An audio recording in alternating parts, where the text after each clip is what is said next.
In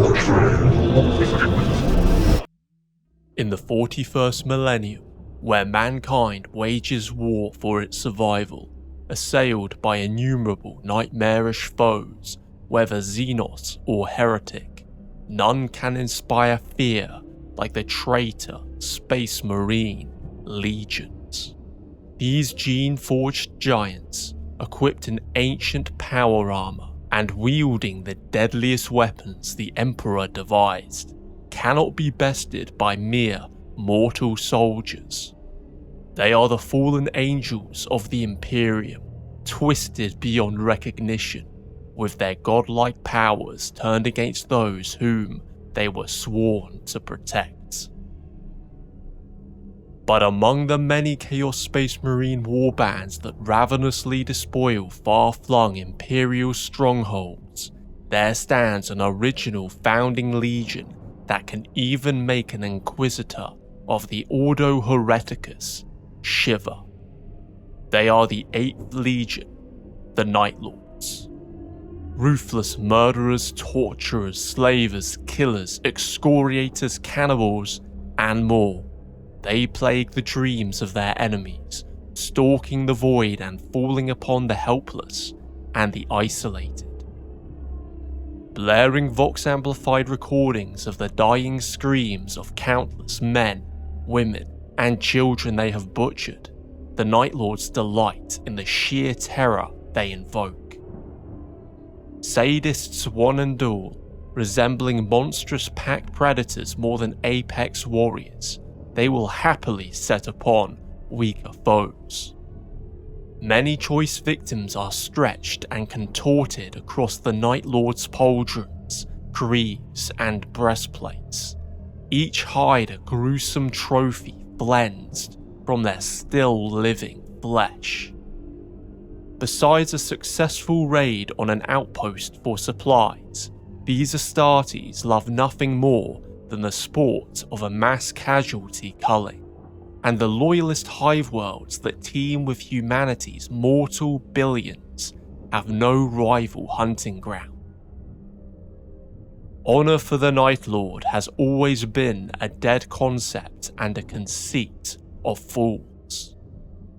Even during the noble golden years of unification, 10,000 years ago, when the Emperor waged his Great Crusade, even then, when the VIII Legion hailed his Aquila, planted his standard, and enforced his bloody will at Venori, Belak Shah, and other uncounted and untold slaughters across the stars, the sons of Curze, the 8th Primarch, their demi-divine general and gene father, the source of their corrupt gene seed, never cared for the pretensions of other legions. While their cousins like the Blood Angels, Ultramarines, and Salamanders developed lofty ideals and cultivated a careful profile, indulging in propagandistic displays of virtue and constructing moral codes to better preserve their image as humanity's defenders and greatest friends, the VIII simply laughed. Butchering, maiming, crippling, defiling, their reputation as gruesome headsmen turned deviant worlds to the Emperor's iron rule without a single shot fired from their bolt guns. Recalcitrants were persuaded from their mutinies simply by hearing of the Night Lord's mention in passing. Tales of prosperous worlds and impregnable bastions being turned into abattoirs and charnel grounds worked wonders. The Emperor, however, despite his prodigious intellects and masterful strategic insight, was never a merciful god, or master if we are to abide by the dead doctrine of the imperial truth. Even when returned to sense, a penitent planetary governor or consortium could never hope for pardon. The justice of the Imperium demanded uncompromising punishment.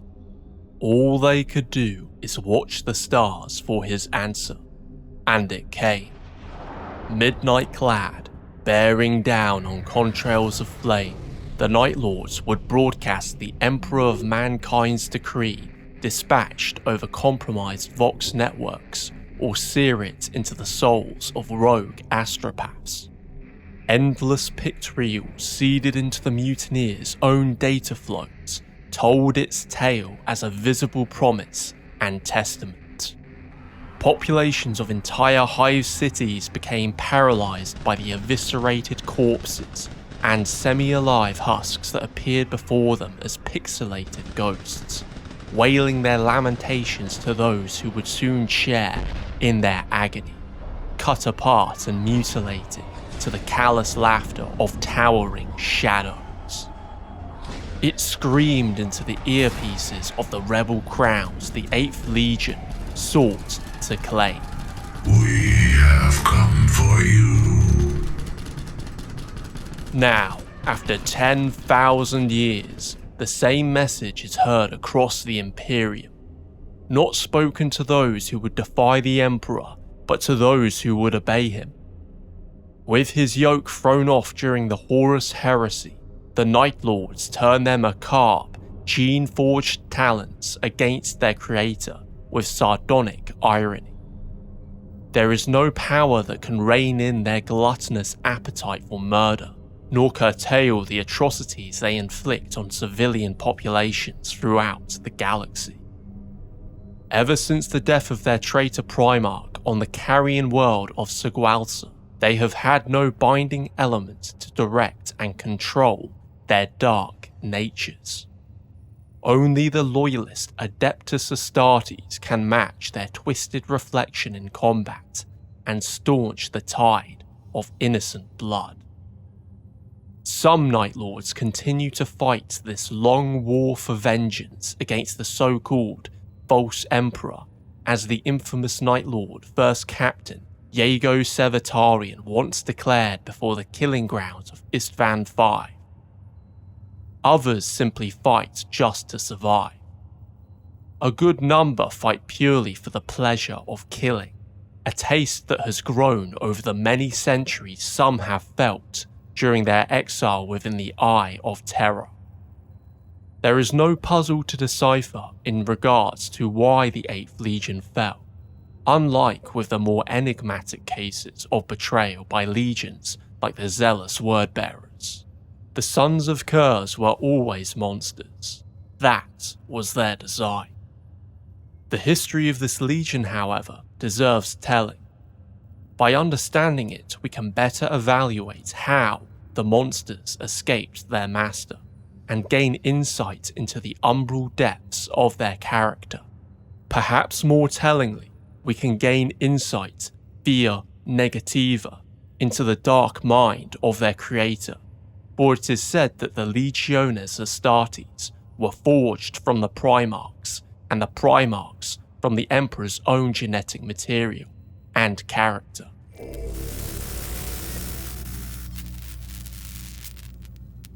Terra, ancestral homeworld for all humanity, and more immediately for the most venerable of VIII Legion warriors. Like most legions, the Night Lords possessed a founding stock of Terrans, those who had followed the Emperor to the stars in the aftermath of his great wars of unification on Earth. While some legions would draw their recruits from the flower of ancient Terran aristocracy, like the Emperor's children, or as tithes forced from newly compliant barbarian tribes, the Eighth was formed from its dregs. While the Night Lords would degenerate further in this regard during the waning years of the Great Crusade, it cannot be said that there was ever a time of quintessential purity for the Eighth. They were always, and seemingly by intention, composed of the worst humanity could offer. Recidivist criminals, remorseless killers, the Emperor's net swept them up from the colossal subterranean prison sinks of Old Albion and beyond. Raised in the perpetual blackness of this underworld, and never having seen the sun, these first inductees were named the Night's children and were famed for their feats of stealthy murder. With skin paler than ice and eyes keen enough to pierce the void, their presence would further presage those who would become their younger brothers in later years, the black-eyed albinos of Nostromo, the adopted kin of Curze. With implantations of miraculously bioengineered space marine organs and gene seed, these Terran Night children would only have their predatory abilities enhanced. Records state that their eyesight far exceeded their cousin legionaries in night fighting conditions, but this boon had its drawback. Forced to billet in ships that were bathed in total darkness, this too resembled later Nostramine custom. No Night Lord could boast eyes that had seen the sun without filters or flare buffers. Almost indistinguishable, Terran and Nostraman Night Lords would, many decades later, meld exquisitely, their union barely evincing the demographic conflicts common between Terrans and New Bloods of other legions. These early Terrans matched their successors' characteristic viciousness as well. The Emperor put this trait to good use. Unleashed on recalcitrants who sought to cast off the Imperium and return to the horrors of old night, the Apes scoured every viper's nest they were directed toward. Paradoxical in their creation, their function in the Emperor's plan was the elimination of the flawed human societies they themselves had arisen from, hypno-indoctrinated in the mysteries of a program known only to them and the Emperor's closest servants. Their self-perception and relation to the nascent Imperium of man was a far cry from the traitorous nihilism of today's Night Lords. Rather than being amoral killers, it seems that they once regarded themselves as bringers of justice, as brutal and unforgiving a justice as it was. Having experienced firsthand the Emperor's presence, perhaps these early Night Lords were closer to the ideal he sought to shape in them. They were born in the hellish underhives of old terror, a world terrorized by organ farmers, psi breeders, and gen-enhanced abominations. The light of the master of mankind's new Imperium shone as brightly as the sun in comparison. It is with this sense of unassailable moral absolutism that the first Night Lords broke the insurrection of the so-called Crimson Walkers. Die-hard relics from the world before the Emperor, this cabal of psychers, gene splicers, and tyrants couldn't abide their fall from power. Incensing the populace of Venori, an enclave city once part of the trampled Pan-Pacific Empire, they found allies among its discontented masses. Those who refused to partake in their rebellion became subjects for the Crimson Walkers' foul ritual practices. Condemned to the flesh forges or siphoned of blood, these martyrs for the Imperium would not go unavenged. When the Emperor first received word of these events, he is said to have spoken 3 words in response. Send the 8th.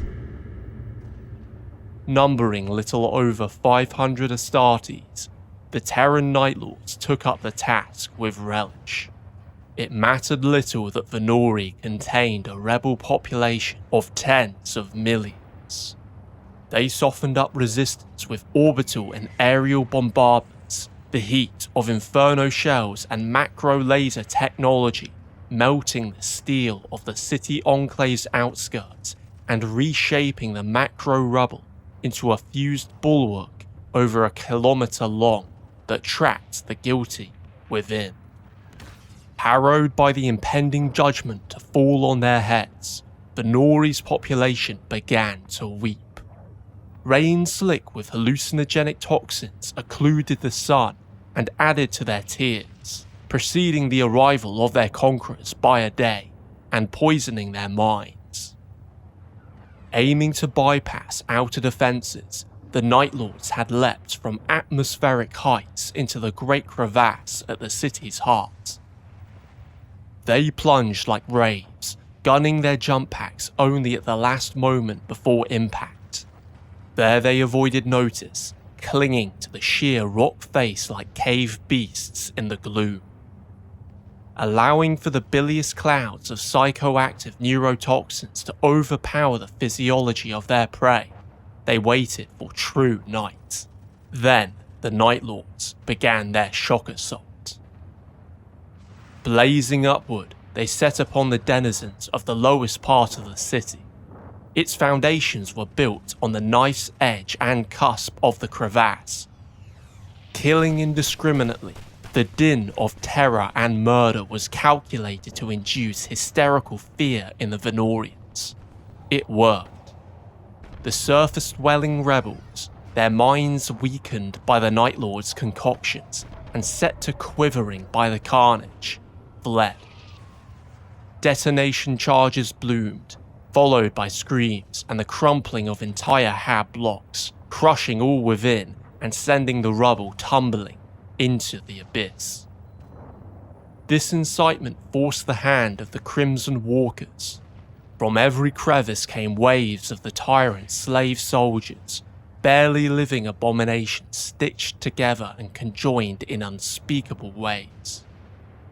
Scampering on dozens of human hands, their speed enhanced by foul stimulants, and their minds emptied of all but the desire to kill, they were accompanied by similarly diseased psychothralls that lit the hives of Venori in the sickly hues of warp flame. While these foes might be terrible to face as a mortal soldier of the Imperial Auxilia, the Night Lords felt no fear. They were fear itself. Voxmore's blaring captured death rattles. They sliced apart their nightmarish foes with lightning claws, knives, and power blades. The Crimson Walkers themselves were few, and their slave bodyguards quickly fell before Astartes. Cut off from one another, funneled into killing fields, the rebel leaders could not escape judgment. It was said in the prolonged, unnatural night of Venori's censure that those Crimson Walkers who had managed to escape into the city's outer precincts were hunted for sport by the VIII Legion Seeker Squads. Walled in by the twisted ruins of the city's periphery, the Night Lords toyed with their prey, extending the long hours of their suffering. Maimed but not killed, the Astartes dragged their broken bodies back to the chasm in the heart of Venori, now altogether set to burning, its vast population shrieking a collective dirge. Deliberately kept in a waking lucid state, the tyrant cabal of the Crimson Walkers were then introduced to their fate. Following the collapsing buildings that toppled into the endless dark below, the Night Lords threw down the rebels. So ended their treason against the Emperor. For any other legion, that would suffice as justice. For the Night Lords, it was only the beginning. Venori itself, shattered and helpless, was defeated. The multitudes of its people clamoured for mercy, from the gods, from the Emperor, who knows who they pled to in their darkest hour. Their mewling, despite its sincerity, meant nothing to the midnight-clad warriors of the VIII. In the hours before their extraction, with dawn long yet to rise, the Night Lords left their parting gift to the Venorians. During the chaos of their assault, the city's unarmed population had sought refuge. They thought they had found it in the lower reaches, hidden deep in bowels of stone. They were wrong. Illuminated by early miniature suns, the last standing habblocks of Venori's crevasse erupted. Torn from the cliff face, broken into colossal fragments, the ruins of Venori sealed the tomb of the Crimson Walkers, and they were joined in death by the civilian refugees who, in the hours before the Emperor's judgment, had called them master. Over 10 million souls perished in that final action.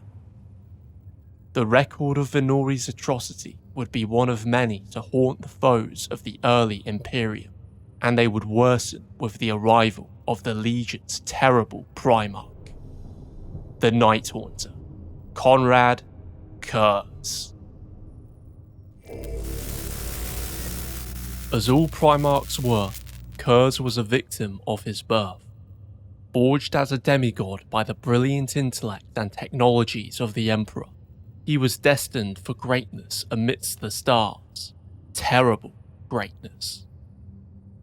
Gifted with oracular psychic powers, he could see the future in dreams and visions. The majestic schemes of the Emperor lay before him even in infancy, and the inevitable tragedies that would eventually befall them. In the confusion of the events that led to the Primarch's separation from their creator, they were scattered across the galaxy. Hurtling in the womb of a technological marvel handcrafted by the Emperor, he landed on Nostromo, a night world on the inside edge of the Gaul stars. It was as nightmarish a domain as any from old night. The vast majority of its people toiled and died in the shadow of a tyrannical aristocracy, their features being made pale, gaunt, and ever on the cusp of death. Either drowning in the sludge that collected in their lungs after years slaving in Nostromo's toxic industrial districts, or bleeding out on the streets to a blade hidden in the planet's eternal night. None could escape a grim fate. Predatory gangs dominated all beneath them, with Nostromo's kleptocratic regime ruling through fear. Advancement in such a society necessitated participation in its depraved intrigues, corruptions, or in the running wars fought between rival syndicates. To abstain from this reality could only give the life of an urban slave as a reward. A conscientious disposition was the mark of a weakling, and something to be exploited by the strong and the unscrupulous. Thus, almost no one on Nostromo was innocent. Curze, after having ascended to mastery over his adopted homeworld, would amend this judgment. No one on Nostromo was innocent. Launching a one-man crusade on murderers, thugs, and thieves, Curze slashed, stabbed, tore and bludgeoned his way through the hordes of criminals that blighted all life on Nostromo. None left alive on the Night World could ignore the grisly legend that grew around him. Gloried by many as a deliverer, a dark shadow that trailed all transgressors and reversed the tortures they inflicted on others, their half-devoured, flayed corpses were displayed publicly for all the emaciated masses to see. They testify to a newfangled justice never before seen on Nostromo. Curze wasn't content to remain in the shadows, however. At the height of his killing spree, when the streets were silent, stripped of wrongdoer and wrong done, the Night Haunter, as he was named by the masses, broke into the halls of power and made an offer to the Night World's nobility. It was simple: serve his vision for an orderly Nostromo, governed by his law, free of tyrannical gangs and the terror they wrought, or die. Those who showed any reticence did indeed die on the spot, their weak, mortal bodies torn apart by the Primarch's bare hands and teeth. Through this deed of temerity, Nostromo was brought to heel. The appearance of the Emperor's explorator fleets in orbit heralded the next stage of the Night Haunter's reign of terror, one extended to the furthest star. Despite cycles of dreams and etheric whisperings that alerted him that would unravel in time, years after his ascension to the status of a cosmic princeling, and following his father's gift of an entire legion of superhuman killers, Curze assented to the Emperor's will. The Primarch of the VIII Legion would now enforce his law across the far reaches of all known space. Departing to pursue the mission of the Great Crusade, Nostromo would, gradually, revert to its past of iniquity. The Night Haunter's rule through fear could not endure his absence. Only where his shadow fell could a tenuous peace be maintained. It never seemed to occur that this method was far from a panacea for the ills of mankind's nature. Nevertheless, he persisted in his flawed methods, initiating compliance actions and punishing recalcitrants throughout the years of the Imperium's greatest period of expansion, with monumental cruelty. Excesses only grew as Nostromo's worst psychopaths were initiated into the Legion. Rapists, unrepentant killers and thieves, all the dross Curze himself had strangled in back alleys and gang holds, came to populate his companies. When realizing the horrors inflicted by the VIII Legion across countless worlds, iterators, the propagandists of the Emperor's early regime, could not conceal their revulsion. Soon the mortal followers that trailed in the wake of the Crusade fleet spread dark rumours, and then open accusations against the sons of Curze. This was not the behaviour of enlightened warrior sons of a new age, freed from the shackles of oppressive eons that hung behind humanity as a humiliation and banished nightmare. Konrad Curze had brought back old knights, or so the chattering classes of Terra's elite claimed. The conceited noble legions likewise despised the ignominious deeds of the Eighth, thinking it a stain on their immaculate reputation and honour as fellow Astartes. They had fallen for their own fantasy. The Night Lords and the Space Marine legions by extension were the Emperor's killers, nothing more.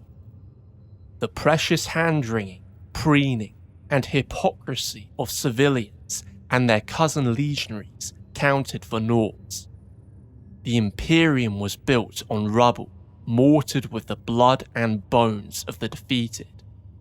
Monsters, not architects, were needed. But even the Emperor could not excuse their penchant for sadistic mass murder, nor the depopulated worlds they left as grisly totems, planted with endless rows of crucified, mutilated bodies that alluded to the increasingly degenerated state of mind of both Curze and his legionaries. Here we encounter the first flagrant sign of dissent from the VIII Legion. Rather than submit as Lorgar had, at least outwardly, to their master's censure, Curze and his sons fled into the endless void. While the Emperor acted decisively in the case of disciplining the word-bearers, toppling the towers of Monarchia, and humbling his wayward son, he never acted as boldly against the monstrous Night Lords. While Lorgar arguably wasted time by building a cohesive, stable empire amidst the stars, the Emperor seemed to see that as a greater crime. Speed in pursuing the Great Crusade was everything. Curze, insane as he was, could never be called a slacker. His rate of conquest was satisfactory propitiations, and the wrath that threatened the Lord of the Night and his sons was ephemeral. Events, however, would proceed against them as the VIII Legion continued to spiral ever deeper into madness. Languishing in the outer reaches of the galaxy, Curze, isolated outside his connection and trust in his brother Fulgrim, the Primarch of the Emperor's children, began to be assailed by horrific visions of betrayal, slaughter, and ruinous portents. At the height of his derangement, he sought to confide in Fulgrim what he had seen, implicitly expecting secrecy. The Phoenician broke his trust and revealed to Rogel Dawn, master of the Imperial Fists, the full extent of Curze's mania. Things came to a head at the Shero system, where the three Primarchs met. Almost killing Dawn in a moment of lunatic apoplexy, he fled his brother's wrath and escaped back to the obscure depths that served as his legion's haunt. There, incensed beyond reason, the final blow to the Primarch's psyche fell. Receiving word that Nostromo had degenerated to a state worse than before his arrival, throwing off his cherished order and legacy he had erected on a mountain of corpses, the mind of Curze shattered. Diverting his fleet homeward, he made a warp jump for the Mandeville point near Nostromo. There, the Night Haunter fulfilled one of his visions. He unleashed a planet-killing salvo from aboard his flagship. Konrad Curze bathed his adoptive homeworld in superheated death, cracking its crust and destabilizing its core, only relenting when the lifeless, broken shards of its mantle drifted into the void. Nostromo, home world of the VIII Legion, was gone.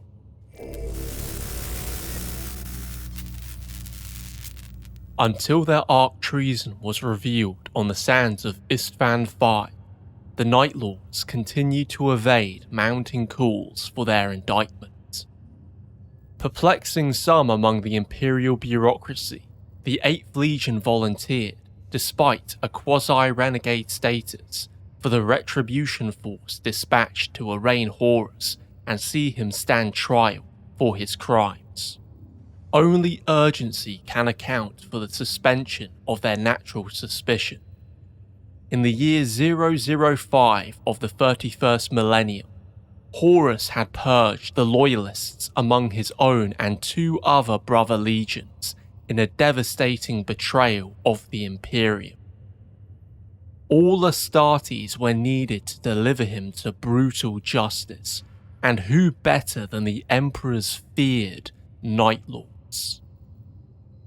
The farce was unveiled in the greatest tragedy ever recorded in the history of the Legiones Astartes. After descending to the surface of Istvan V, they gunned down their own kin of the 10th, 18th, and 19th Legions as they turned to greet them as friends. The 8th showed their true allegiance to Horus and embraced the twisted nature all had suspected that dwelt in them. Curze, a fatalist bar none, plagued by his nightmares that showed all that had so far unfolded, embraced this sad destiny. The Night Haunter fully entered the role of the villain he had sought to erase from Nostromo, and then the cosmos. In the years prior to the outbreak of Horus's betrayal, the Night Lords had honed their methods for Astartes' murder. It was, however, mostly confined to single combat, with forbidden duels to the death taking place in secret aboard the lightless delves of 8th Legion cruisers. Others would test their mettle against cousin legionaries via less controversial means, such as legal duels fought by high-ranking Night Lords, like that won by Iago Sevatarian against the famed Imperial Fist First Captain, Sigismund.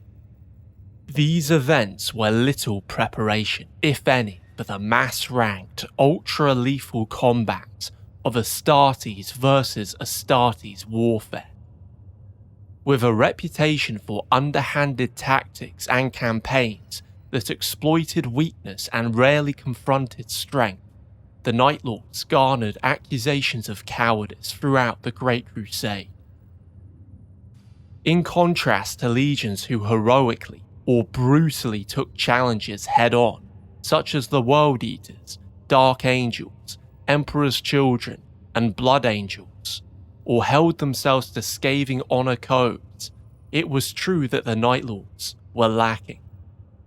In the first campaigns of fratricide during the Heresy, such as the VIII Crusade, the Night Lords were bitterly tested by the martial acumen of Lionel Johnson's Dark Angels.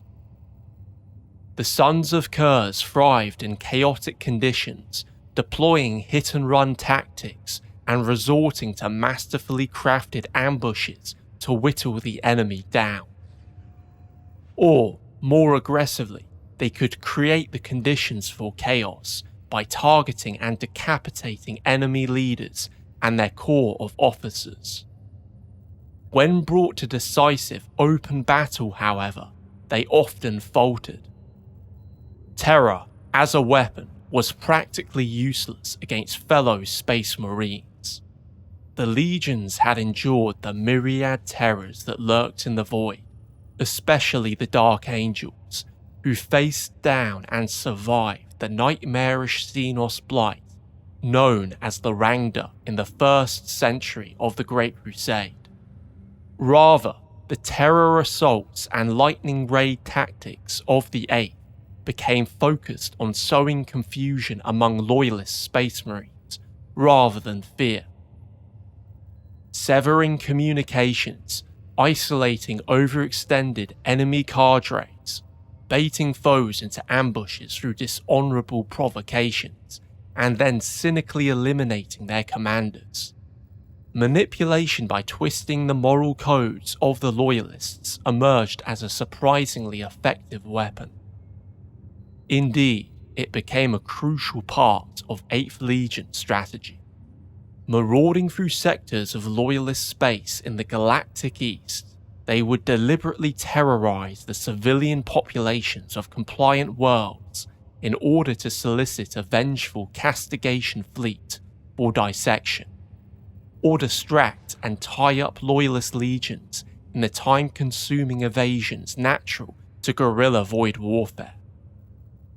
After the climactic defeat of their Primarch by Lionel Johnson in the VIII Crusade and a string of losses in the Ultima Segmentum at the hands of Loyalist legions like the Ultramarines and Imperial Fists, the Night Lords would ultimately partake in the Siege of Terror, and their Raptor squads would be among the first to scale the ramparts of the Imperial Palace.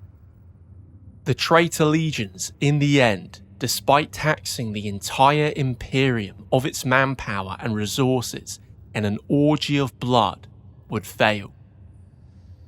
Following the Emperor's tragic victory over the once valorous Horus Lupercal, now known for the hulking, chaos-infused abomination he became, the Night Lords would retreat from the solar segmentum back to their familiar rookery on Segualsa, and continue to plague the Galactic East. While the other traitor legions would mostly dissolve into anarchy, their splinter fleets destroyed and waylaid by vengeful loyalists that dogged them to the Eye of Terror, the Eighth miraculously had retained its unity. Though Curze hadn't fought at his father's palace on Earth, having been captured in the VIII Crusade, he escaped and returned to govern his wayward sons.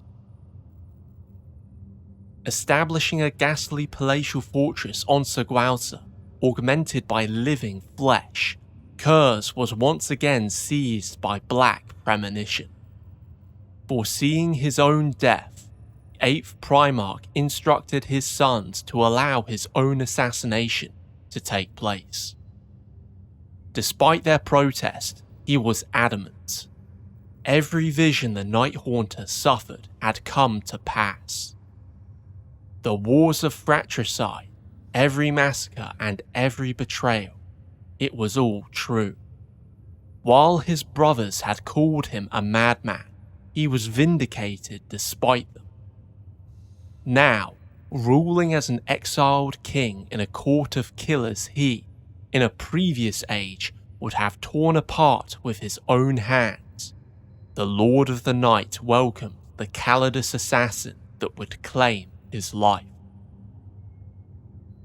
Konrad Curze, tormentor and slayer of millions, a godlike being that had purged and unleashed some of the greatest horrors known to man, surviving hundreds of battles in the Great Crusade and cresting his ascent with the murder of his own kin during Horus's cataclysmic death struggle over the soul of mankind, died without offering resistance.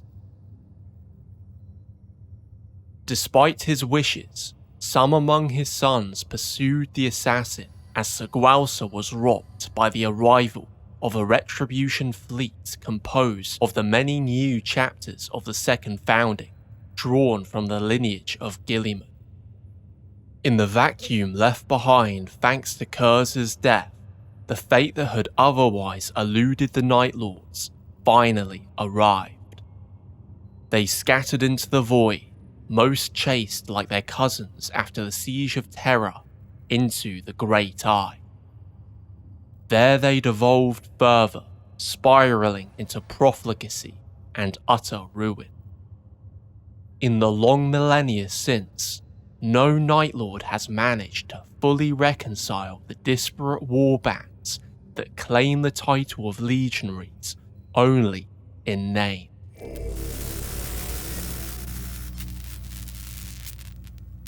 Severed from the past with the fall of their Primarch, the remaining Night Lords nevertheless cling to tradition. Their long-destroyed homeworld of Nostramo has not yet fully died. It lives in the ritualized gang culture of the Night Lords. The surviving 8th Legion veterans of the 41st Millennium who are ancient enough to have called its lightless hell home continue to speak their Nostramine dialect, a poetic, if not pointed, and cutthroat patois composed from the gutter speak of criminals. Alongside the spoken word, Nostramine runes communicate warband affiliation, legion ranks and feats, as well as esoteric gang references known only to fellow Night Lords.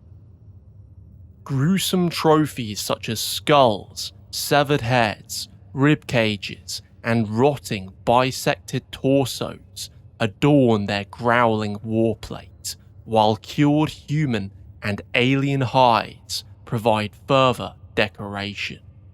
Chains and meat hooks are a common addition to a Night Lord's harness also, and serve to drag victims back for flaying.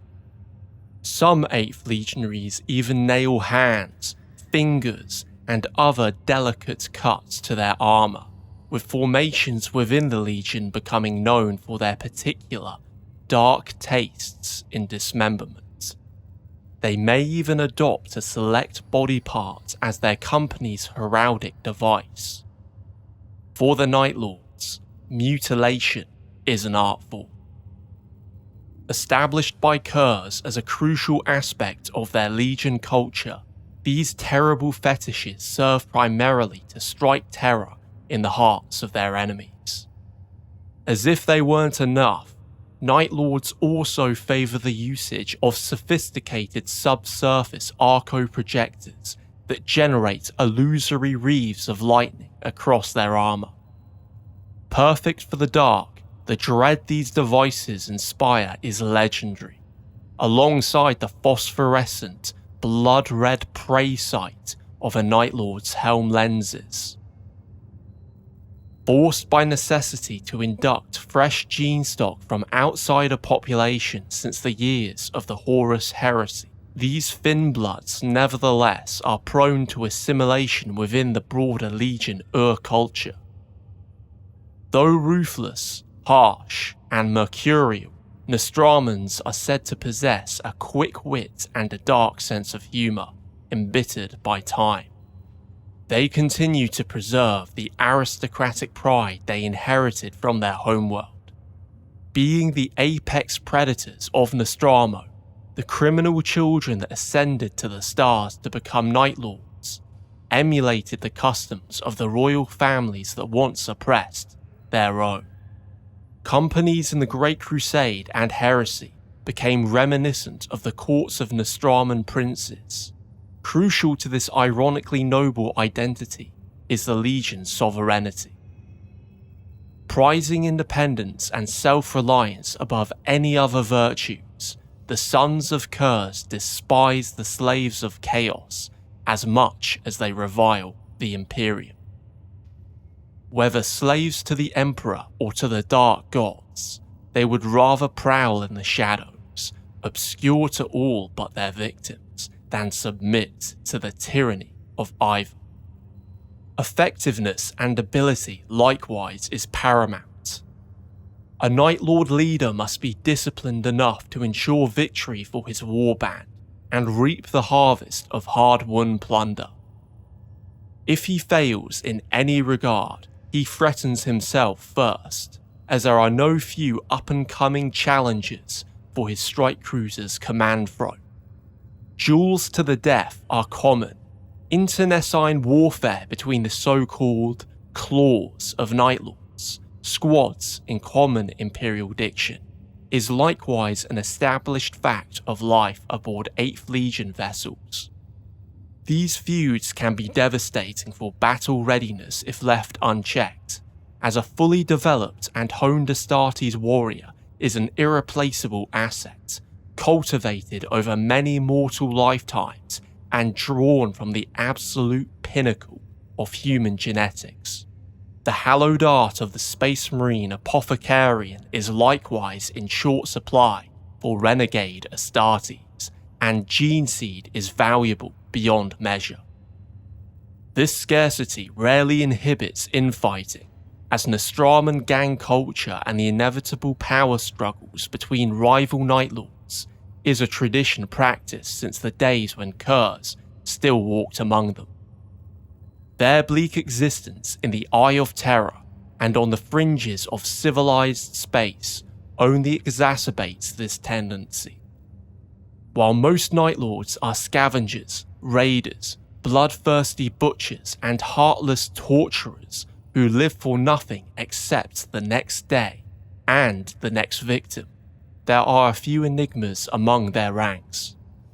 Castigated by many as throwbacks, fantasists, or merely cynical power players in their own right, these Night Lord idealists sometimes rise to prominence within the broken remnants of their legion. No better an example is there but the one they call Soul Hunter, a title given by their Primarch himself long ago in his flesh palace on Segualsa. Otherwise known by the birth name Talos Valkyran, the Night Lord ex-apothecary climbed the ranks of his warband, wielding his psychic powers of prophecy to lead his brethren after succeeding the chaos-corrupted Vandrid and Raffi, a fellow Nostraman veteran of the Long War. Yearning for purpose beyond the soulless chevauchés and the meaningless struggle for survival deprived of ethos and worth, his vision would see the temporary reunification of his legion. Not only this, but he would bring into being a more powerful successor that now threatens calamity for the Imperium, the Whispered Decimus, an ascendant warrior of dreadful influence who is ready to plague Imperial space with renewed Night Lord cohorts and aid Abaddon in his ceaseless quest for revenge. Beneath the tenebrous outer shell of a gore-draped Night Lord, nevertheless resides a Space Marine. Despite near 10,000 years of separation from their Primarch and the apex of their Legion's power, there are many among them who entertain dark nostalgia. The bond between Primarch and Astartes is beyond mortal human understanding. They are the direct genetic extension of their liege lord, and thereby aptly call him father. Hypno-indoctrination only solidifies and intensifies this connection. Despite Curze's many flaws, weaknesses, and bouts of insanity, all inviting hatred from his sons, the Night Lords continue to mourn his death, and secretly seem to desire a renewer of his legacy, a leader who can mirror his better attributes and deliver them to new heights of conquest and glory. Talos Valkyran knew this. In an episode of almost unique cooperation between the disparate brothers of the VIII Legion since their scattering, the Soul Hunter gathered them in unprecedented numbers for an inscrutable end. An account detailing this event goes as follows, plumbed from the annals concerning the siege of Uriah III. Talos entered the chamber, and confusion took hold before anything else. The librarium had clearly been swept clean long before the Legion had arrived in orbit, leaving empty bookshelves, blank display cases, and bare plinths. Warriors from the Legion lined the walls, Night Lords from squads and warbands that First Claw didn't recognize. In the heart of the room stood the Exalted, its twisted bulk overshadowing the Astartes nearby. The demon in its heart was forever reshaping the Exalted's outer flesh, and the Legion Lord hadn't been human, or even Astartes, in many hundreds of years. A spined monstrosity of clawed hands and hulking armour breathed in a deep thunder rumble. It inclined its malformed head, grimacing through black fangs because it struggled to form any other facial expression through the mutations of its skull structure. "Talos," it said. "The temple has been abandoned. The slaves left here were nothing more than custodians remaining in the event of the Calidus' return." Talos stepped closer, his ceramite boots disturbing the dust of ages on the dark stone floor. Other footsteps tracked hither and thither across the ground, the tread of his Legion brothers. None were human. Humans had not walked these halls in years. "I do not understand. You said I was right." The Exalted held out its claw, each bladed finger possessing too many joints. In the demon creature's palm was a fist-sized sphere of discoloured bronze. A single lens peered from the sphere's side, a glaring eye of green glass. A hololithic recorder. "You were right. This remained when all else was taken." "They wanted us to find it," said Talos. "It is not the original. Our hunt to destroy the original recording remains unfulfilled, but this is enough for now.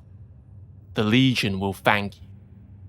Talos bit back his disgust at what the Exalted had become, taking the bronze sphere without comment. A simple twist of the top hemisphere caused a series of clicks from within, and the soft whirring of the lens brought itself into focus. A grainy image beamed from the lens, monochrome green like watered-down jade. It showed the Lord of the Night, breathed Talos reverently. It showed a hunched figure, its posture and musculature somewhere between human perfection and bestial corruption. The distortion stole too much clarity to make any true details, but the figure's face, his narrow eyes and fanged maw, smote the hearts of all bearing witness to it. A Primarch, Konrad Curze, the Night Haunter, commander of the VIII Legion, their father, the genetic forebear and biological template of every living Night Lord. The flickering hololithic Primarch rose from a throne stolen by distortion. He advanced in a silence that spoke of faulty recording, his movements jerky and interrupted by static interference. None of that mattered. After centuries, the Lord of the Night's loyal sons were seeing him once again. Their father's ghost, here in this tomb of a temple. If the Calidus had left the hololithic record to mock the Legion that would one day find it, they had severely misjudged the closure it offered, and the resurgence of purpose felt by every warrior present. Gauntlets clutched at bolters with inspired strength. Several warriors wept behind their skulled faceplates. Arwe Dominus Nox.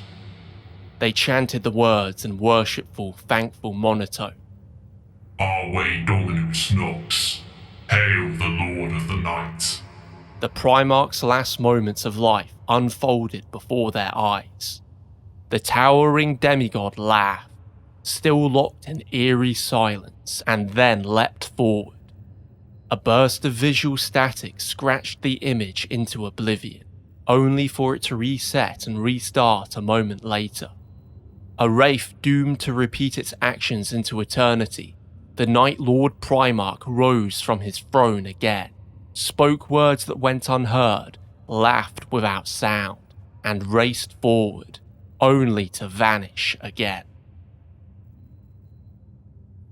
Hence, we can see a side to the Night Lords that defies all prejudices. More than simple brigands and lunatics, the VIII Legion, warped and perverted as they are beyond even their earlier incarnations, remain men, godlike men, Astartes, and it is precisely when they are unified beyond self-interest and wedded to a transcendent cause that they become their deadliest. Talos foresaw this, the Imperium fears this.